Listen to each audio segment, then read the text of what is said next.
Continuamos con Aristóteles. También definió lo que es potencia y acto. Toda la sustancia está compuesta de forma y materia, lo vimos recién, y también de potencia y acto. El primero, la potencia, determina al segundo, es decir, la potencia determina al acto, es determinado. En el mundo solo encontramos cosas que están en acto. Existe un continuo que va desde lo más bajo e imperfecto, la materia, la masa caótica e indistinta, para potencia, y un punto más alto, que sería el ser o causa suprema, perfecta, desprovista de materia, y este es acto puro. Nosotros, todo lo que nos rodea, somos parte de ese continuo en diversos grados de acto y potencia. En la lógica de Aristóteles, específicamente en lo que se denominó organón, la palabra que usa para lenguaje y razón es logos, de donde deriva la palabra lógica, y para Aristóteles la esencia del hombre es ser un ser racional. La racionalidad es parte de la naturaleza humana. La lógica es una de las formas de hacer ciencia, de conocer las cosas. Todo conocimiento debe originarse de la experiencia sensorial de las sustancias que nos rodean. Esto es muy importante. Para Aristóteles, el conocimiento empieza desde la experiencia sensorial. No hay nada en la mente que no haya estado antes en los sentidos, dice. No hay nada en la mente que no haya estado antes en los sentidos. Pero gracias a la racionalidad que poseemos, podemos trascender ese conocimiento, podemos determinar la esencia de las sustancias, descubrir lo inteligible, es decir, conocer el carácter inmaterial de las cosas. Y aunque la ciencia dependa de nuestra capacidad sensorial, la supera. La experiencia sensorial es inteligible en potencia, mientras que el verdadero conocimiento científico es inteligible en acto. Los universales, mencionamos dos anteriormente, el género y la especie, ¿sí? Los objetos de la ciencia son objetos inmateriales presentes en los objetos particulares, el individuo. Podemos atravesar esta experiencia y contemplar la verdadera esencia en su interior. Por ejemplo, tomemos un caniche.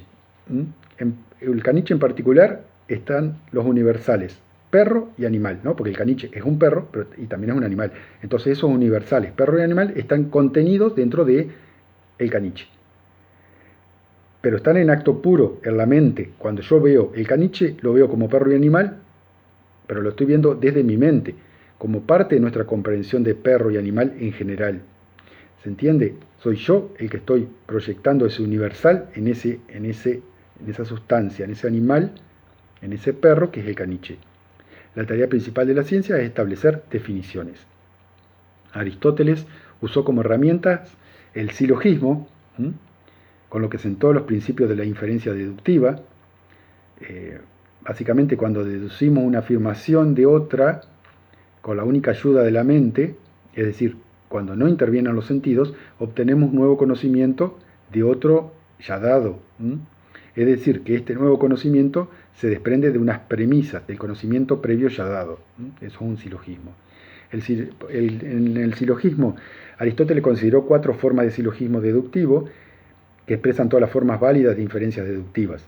Cada silogismo consta siempre de 2 premisas, principal o primera y secundaria o segunda, y una conclusión. Tomemos un ejemplo. La premisa 1 puede ser todos los hombres son mortales, un ejemplo clásico. La premisa 2 puede ser Sócrates es un hombre, y la conclusión sería Sócrates es mortal. O bien podemos decir, premisa 1, los árboles dejan caer sus hojas los árboles que dejan caer sus hojas en otoño son caducifolios, caduco de cadere, en latín, que quiere decir caer, y folium, caducifolium, hoja, o sea, el que deja caer las hojas. La premisa 2 sería el roble deja caer sus hojas, o el fresno, o cualquier otro árbol caducifolio, y la conclusión sería el roble, o el fresno, es caducifolio. Ese sería un ejemplo, o un segundo ejemplo de silogismo. La lógica de Aristóteles pretende demostrar 2 cosas. Primero, que los niveles del ser guardan una relación necesaria, es decir, que garantizan que no hay otra alternativa más que una conclusión obtenida. Recordemos que creía en una jerarquía del ser que comenzaba de las sustancias particulares y se elevaba gradualmente hasta ordenamientos cada vez más generales y universales. Y el segundo es que nuestra esencia racional puede reconocer la necesidad intrínseca de esa relación. Para él había dos de capital importancia, y esto hay que prestar atención. El principio de la no contradicción, o el principio de no contradicción. Decía que no es posible que algo sea y no sea al mismo tiempo. Una sustancia puede ser un perro o puede no serlo, pero no puede ser ambas al mismo tiempo. Eso se llama principio de no contradicción. Es una regla de pensamiento. Otro ejemplo puede ser llueve o no llueve. Una es verdadera y la otra es falsa, pero no pueden ser ambas verdaderas. No puede estar lloviendo y no lloviendo al mismo tiempo. Entonces, nos encontramos con una premisa que siempre va a ser verdadera y otra que siempre va a ser falsa. La otra relación de mucha importancia para Aristóteles era el principio del tercer excluido, o del tercero excluido. Afirma que por lo menos una de las afirmaciones es verdadera. Lo vimos recién, llueve o no llueve. Una es verdadera y una es falsa. Siempre va a haber una verdadera y una falsa si yo lo tomo de esa manera, porque no hay otra posibilidad. ¿Nació o no nació? Por ejemplo, en ese caso siempre va a haber una que va a ser verdadera, una afirmación verdadera y una falsa. Indica que no pueden darse las dos posibilidades. Sin estos dos principios de Aristóteles, todas las afirmaciones del mundo serían iguales y no podríamos conocer ni juzgar absolutamente nada, todo carecería de sentido. Otro ataque de Aristóteles contra el relativismo. También habló Aristóteles sobre la inducción. Este es otro tipo de argumento que utilizó Aristóteles. A partir de un número finito de observaciones particulares, obtenemos una conclusión general. Esto se llama inducción. Realizamos una inferencia inductiva. Por ejemplo, después de observar muchos cisnes en un lago, o muchos lagos, puedo afirmar todos los cisnes son blancos. Esta afirmación no es verdadera por necesidad. Solo podríamos decir que todos los cisnes son blancos si efectivamente los pudiéramos observar a todos los que hubiera en el mundo y no hubiera ninguna variación de color. Los argumentos inductivos se diferencian, podemos decir claramente, de los argumentos deductivos. Los argumentos inductivos permiten extraer conclusiones siempre provisorias, porque basta un solo cisne que aparezca de otro color para que tire por tierra con mi teoría. Es decir, su confiabilidad, los argumentos inductivos, siempre es cuestionable o provisoria. También habló de la dialéctica en su obra Los Tópicos. Decía que la inducción y la deducción se pueden considerar formas de demostración. La dialéctica ya la usaba Sócrates contra sus oponentes, lo vimos anteriormente. Dos personas toman posturas diferentes y, como en un juego de ajedrez, atacan y defienden argumentos con preguntas que intentan dejar al descubierto las contradicciones en el discurso del oponente.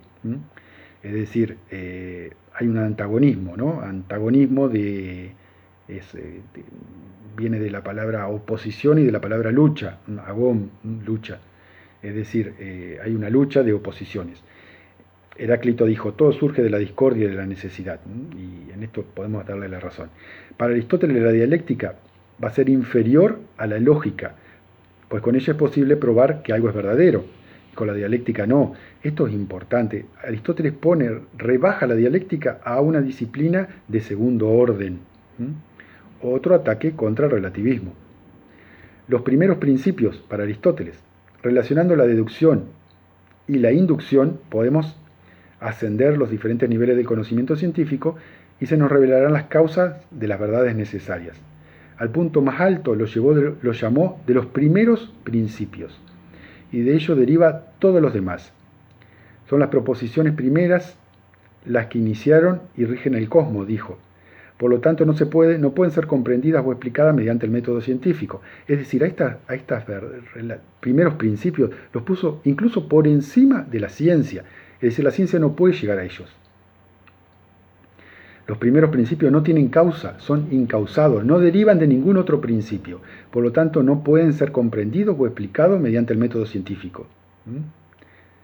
Debemos buscar otra vía. Aristóteles la llamó nous, el pensamiento, la mente, el propósito, el objetivo. a esta capacidad de efectuar un acercamiento progresivo a los primeros principios. A eso le dio el nombre de nous. Algunos investigadores dicen que Aristóteles consideró a esto, al nous, como una especie de intuición, pero esto podría contradecir el empirismo de gran parte de su obra. En fin, es un tema de discusión. Santo Tomás de Aquino, allá por el 1250 aproximadamente, tomó esta idea de la jerarquía del conocimiento en su obra magna, que se llamó Summa Theologica, y dijo que la cadena del ser comienza, en el caso de Aquino, con Dios, y desciende a través de ángeles, humanos, animales, plantas, y llega hasta los objetos materiales. Santo Tomás utilizó a Aristóteles. Y también otro fue Dante Alighieri, un poquito posterior, por el 1300, que narra una especie de travesía desde el infierno, pasando por el purgatorio y hasta el cielo, en busca de la contemplación divina. El determinismo, podemos decir que la metodología aristotélica parece brindar una imagen muy determinista del mundo, es decir, como que está muy ordenado el mundo para Aristóteles. A esto se le llama determinismo, es decir, cada cosa en su lugar con un objetivo bien claro, bien definido. Y esto implica que también todas las cosas estuvieran vinculadas lógicamente o por necesidad. En consecuencia, todo está determinado. A Aristóteles no le interesaban los hechos individuales, esto está claro, sino que él estudiaba los esquemas generales, en gran medida invariables. No se interesaba por el individuo, ahí le hablaba de especies, de género. El empirismo, esto es un tema muy importante porque después la ciencia lo tomó como uno de sus baluartes. Para la ciencia actual no tiene mucho que ver con la ciencia aristotélica, ¿no? Sí fue Aristóteles, por supuesto, el más empírico de los antiguos, aunque su empirismo fue muy limitado. Propuso un método científico, pero no tuvo al método experimental, es decir, un método que valide o refute teorías. No reconoció la necesidad de comprobar las teorías mediante la observación. Fíjense qué interesante, fue quizás el más empírico de todos los antiguos, Aristóteles, y sin embargo nunca consideró la observación como un método de investigación. Algo que hoy día es fundamental. También Aristóteles tuvo algunos supuestos erróneos que pasaron a la historia. Consideró, por ejemplo, que la derecha es mejor que la izquierda, que lo superior es mejor que lo inferior, que la parte delantera es mejor a la trasera, que los hombres son superiores a las mujeres, que los griegos son mejores que los bárbaros y que los hombres son mejores que los esclavos.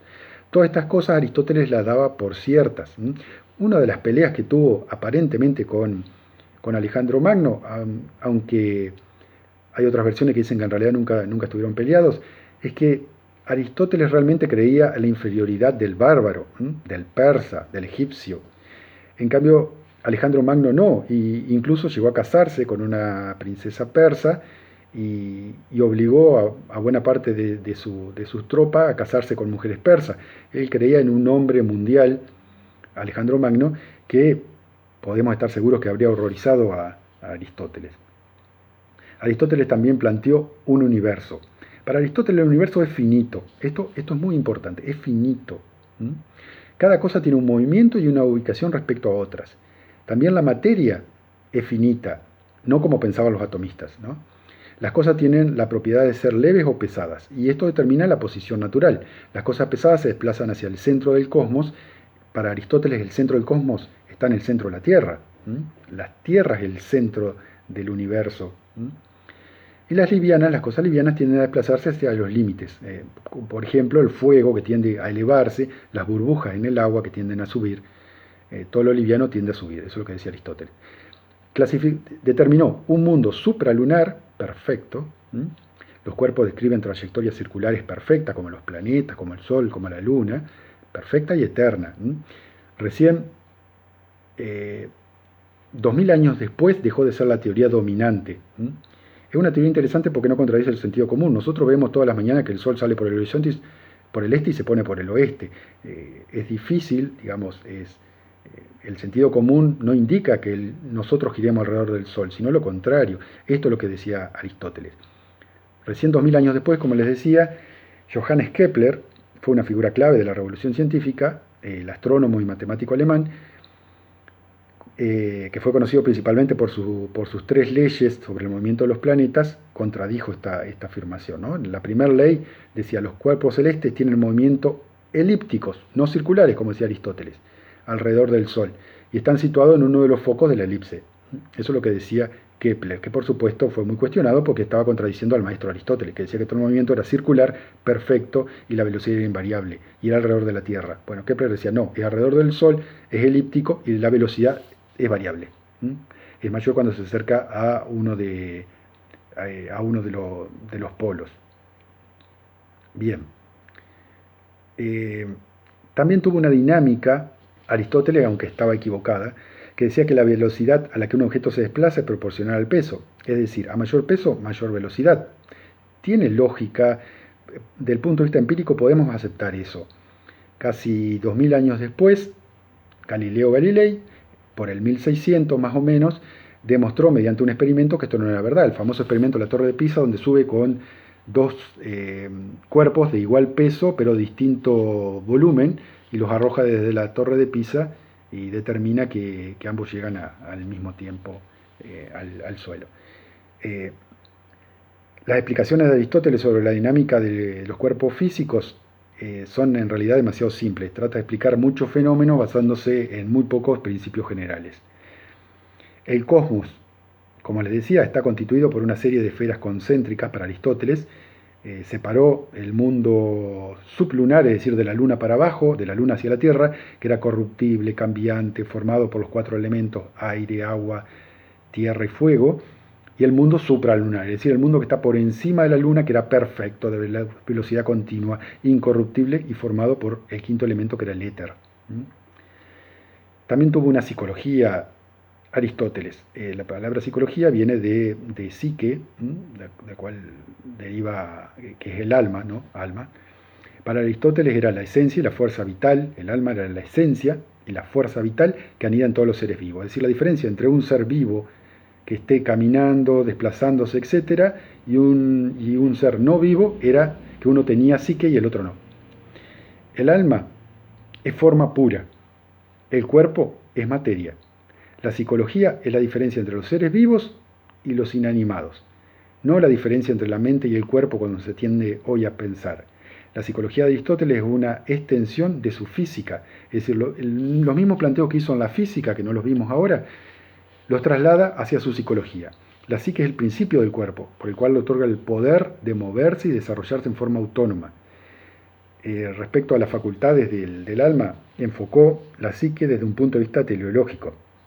Es decir, el alma se identifica con la función que puede ejercer del mismo modo que los órganos sensoriales del cuerpo se definen por lo que pueden realizar. La vista es el alma del ojo, así como el alma de un hombre es la suma de las facultades humanas.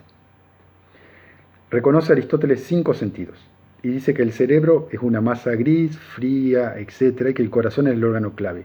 Creyó que allí tenía lugar la percepción, la memoria, la motivación, etc.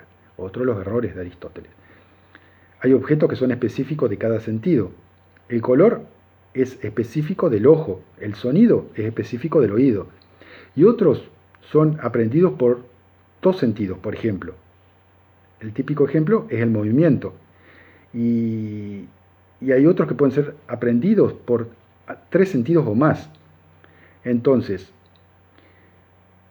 es importante porque llega al punto de determinar que el movimiento, para captar el movimiento necesitamos al menos 2 sentidos. Se puede aprender, es decir, aprender con H una sensación y luego inferir de ella algún conocimiento. ¿A qué va con esto Aristóteles? A generar lo que denominamos imaginación. Es decir, podemos recordar, rememorar algo, por ejemplo un movimiento, y de esta manera incorpora otro aspecto como es la imaginación. Es decir, la imaginación para Aristóteles es el movimiento que se origina de una sensación real. Yo tengo una sensación real, veo algo que se desplaza, por ejemplo, después lo recuerdo. Ahí en el segundo caso estoy recurriendo a la imaginación. Entonces, llegamos a que la memoria es la persistencia de la imagen en el corazón, en la mente diríamos nosotros. Bueno, la memoria para Aristóteles es la persistencia de la imagen en el corazón. Bien, el alma para Aristóteles contará de una parte racional y una parte irracional. Las emociones, como el amor, el odio, la piedad, la dicha, Son parte del alma irracional. La virtud que tiene el alma es hacer lo correcto, es decir, lo racional. Y Aristóteles también planteó aparte una ética, no, hay dos libros famosos de Aristóteles, la Ética a Nicómaco y la Ética a Eudemo, donde trató tres grandes teorías: la ética de la virtud, la aretaica o de la arete, digamos, la virtud, el consecuencialismo, es decir, pensar en las consecuencias que pueden acarrear nuestros actos, y la deontología, es decir, que debemos actuar de acuerdo a reglas, sin tener en cuenta las consecuencias. El ser humano debe vivir de acuerdo con su propósito o función, es decir, debe llevar una vida racional y virtuosa. Habló de una eudamonía, es decir, bien, daimon, espíritu, el buen espíritu, una vida plena, floreciente, con serenidad y mucha actividad. No mide el éxito en términos materiales, como podemos hacer nosotros hoy día, ¿no? La felicidad para Aristóteles radica en la contemplación. La verdadera felicidad está en la contemplación intelectual, la más sublime de las contemplaciones. Lo mejor para el hombre es dedicar su vida a la investigación y la contemplación del mundo natural. La filosofía es la virtud intelectual suprema, una combinación de conocimiento científico e intuición. El ser supremo es pura razón y se autocontempla eternamente. Es el motor inmóvil, el que genera cambio, pero que no está sometido al cambio, no está sometido a él. En los hombres anida una chispa de ese ser supremo, que es la racionalidad, una de las dos partes del alma. Cuando contemplamos el universo inmutable, alcanzamos el máximo grado de divinidad posible. Este tipo de contemplación es como una forma de plegaria, ¿sí? Cuanto más nos acercamos hacia ese ser supremo es cuando meditamos. La doctrina del justo medio y del nada en exceso es otra de las enseñanzas típicas que nos dejó Aristóteles. Dice que la única forma de controlar las emociones es ejercitarlas con el hábito y la práctica. No quiere decir que no debemos disciplinarnos para no sentir emociones, porque son parte del ser humano. Decía Aristóteles, decía, sí, hay emociones. No debemos reprimirlas, debemos controlarlas. Tan malo es sentir en demasía una emoción como no sentirla, decía. Ambos son vicios. Por ejemplo, ser valiente en exceso nos convierte en temerarios. Es un vicio. Y es tan vicioso como ser cobarde, que sería el otro extremo de la valentía. Ese es el justo medio aristotélico. Es decir, por un lado tenemos la cobardía como el extremo más bajo, la temeridad como el extremo más alto y la valentía como el justo medio. Aristóteles fue un filósofo que marcó sin lugar a dudas la historia de la humanidad y dejó un gran legado. Las ideas aristotélicas se enseñaron hasta el año 529 a.C., en Atenas, cuando el emperador Justiniano cerró todas las escuelas filosóficas y bueno, ya estábamos en pleno cristianismo, en el apogeo del cristianismo, y el liceo, que llegó a tener hasta 2.000 alumnos y permaneció abierto durante unos 1.000 años, cerró. Recién en el siglo XII, Aristóteles, que prácticamente se había convertido en un desconocido para todo el mundo occidental, ingresó a Europa de mano de los árabes, que habían hecho algunas traducciones, y a través de España y los moros llegó hasta Europa occidental, donde fue una fuerza moral dominante en toda la Europa medieval, desde San Alberto Magno hasta Santo Tomás de Aquino, que se ven en filosofía medieval. Tuvo también su declinación, como se desatendió y desalentó las especulaciones, la investigación científica, se extralimitó hasta tal punto que la doctrina aristotélica, lo que se denominó la filosofía escolástica de la Edad Media, llegó a un punto en el cual el modernismo lo cuestionó muchísimo, ¿no? Y después de Galileo Galilei, en el 1600, que ya lo vimos, que contradijo la interpretación aristotélica del universo, la credibilidad del aristotelismo empezó a caer mucho más con Francis Bacon por el 1600, Robert Boyle y otros que fundaron el método empírico. Y ya las doctrinas de Aristóteles pasan al recuerdo.